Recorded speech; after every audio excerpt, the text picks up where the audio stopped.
आलस्य मनुष्य का सबसे बड़ा दुश्मन होता है। इसके बारे में भी बहुत महापुरुषों ने कई चीजें बताई हैं। महापुरुषों ने कई बार बताया है और सचेत किया है कि मनुष्य को आलस्य नहीं करना चाहिए। उसी तरह से आचार्य चाणक्य ने भी कहा है कि आलस्य मनुष्य स्वभाव का बहुत बड़ा दुर्गुण होता है। यदि मनुष्य आलस्य में डूब गया तो वह जिंदगी में कुछ नहीं कर पाएगा।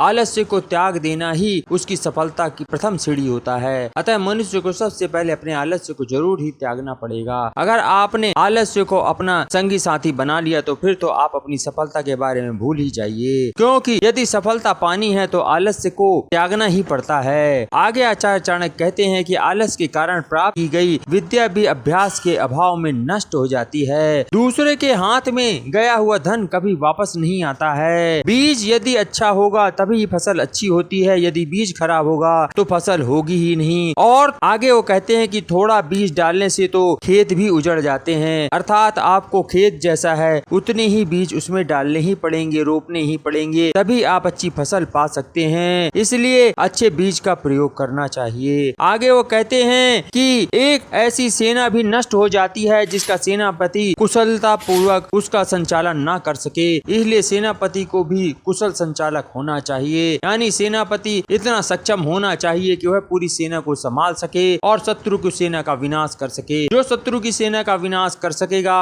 वही कुशल सेनापति कहलाता है, क्योंकि अंततः जो जीतता है वही ही सिकंदर कहलाता है। इसलिए आपको यह ध्यान रखना ही होगा कि जो जीता वही सिकंदर होता है। अतः स्पष्ट है कि विद्या के लिए परिश्रम करना वांछनीय है और धन वही है जो आपके अपने अधिकार में है, जो आपके पास है। फसल तभी अच्छी होगी जब खेत में बीज उत्तम व उचित मात्रा में डाला जाएगा और सेना वही जीतती है जिसका संचालन कुशल सेनापति करता है।